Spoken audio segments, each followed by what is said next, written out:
আপনারা রিসেন্টলি দেখেছেন যে আমাদের এই একটা পিং বাস চালু হয়েছে না?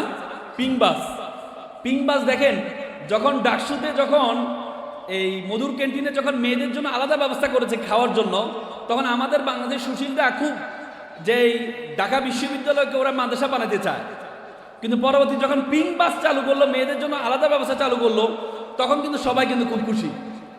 কারণ আপনার পক্ষে আসলে মিষ্ট, আপনার বিপক্ষে গেলে দুষ্ট হয়ে যায়। আপনি দেখেন পিং বাসকে আমরা স্যালুট জানাই যে মেয়েদের জন্য, আমাদের মা বোনদের জন্য একটা নিরাপদ পরিবহন ব্যবস্থা করেছে। কিন্তু এখানে একটি অ্যালার্মিং, সেটা হচ্ছে মেয়েদের জন্য মেয়েদের ড্রাইভার রাখতে হবে কেন? এই যে মেয়েদের আল্লাহ তাআলা মেয়েদের জন্য, আল্লাহ তাআলা তো মানুষ তৈরি করেছেন, পুরুষ মহিলা সবাইকে আল্লাহ তাআলা তৈরি করেছেন। আল্লাহ তাআলা প্রত্যেকটা মানুষকে আলাদা আলাদা স্ট্রাকচারে তৈরি করেছেন। পুরুষরা কঠিন কাজ করতে পারে, আমাদের মা বোনরা কঠিন কাজ করার জন্য আল্লাহ তাআলা তাকে সৃষ্টি করে নাই। আমাদের মা বোনদেরকে কঠিন কাজ করার জন্য আল্লাহ তাআলা সৃষ্টি করে নাই। আল্লাহ তাআলা তাদেরকে সৃষ্টি, যেমন দেখেন নবুয়ত কোনো নারীকে দেওয়া হয়নি, কারণ এটা খুব কঠিন কাজ।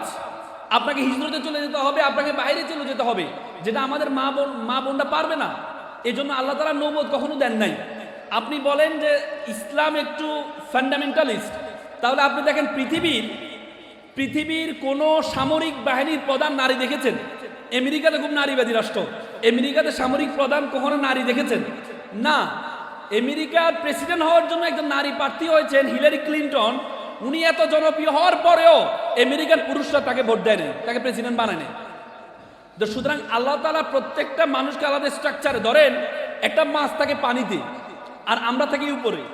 শীতকালে আমরা কাঁপছি, পানি ধরলে ঠান্ডা লাগে না। আপনি যদি বলেন আমরা তো বাইরে থাকি, মাছটাও তো কষ্ট হচ্ছে, মাছেরও তো ঠান্ডা লাগছে, মাছকে নিয়ে যদি আপনি রোদের মধ্যে রাখেন, মাছের জন্য উপকার হবে নাকি অপকার হবে? অপকার হবে, উপকার হবে না। কারণ মাছের কাজ পানিতে থাকা।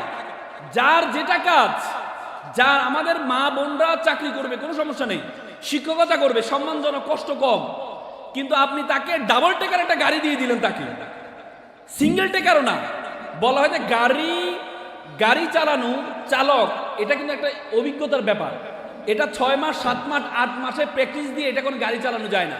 আমরা যখন ড্রাইভার নিই তখন আমরা চিন্তা করি তুমি কত বছর গাড়ি চালাইছো, কারণ গাড়ি চালানো একটা অভিজ্ঞতার বিষয়। 10 বছর 12 বছর হলে আমরা বলি না তুমি ফিট আছো, আসো।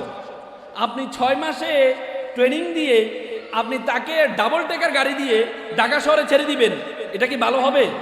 ভালো হবে না। এটা আমাদের মা বোনদেরকে বড় অপমান করা হয়। আমাদের মা বোনরা তারা পরিবার চালাচ্ছে, সন্তান পরিচালনা করছে, সাথে সাথে আপনি তাকে ডাবল টেকার গাড়ি দিয়ে দিচ্ছেন বা তাকে কঠিন কাজ দিচ্ছেন, এটা তাদের জন্য শুভকর নয়।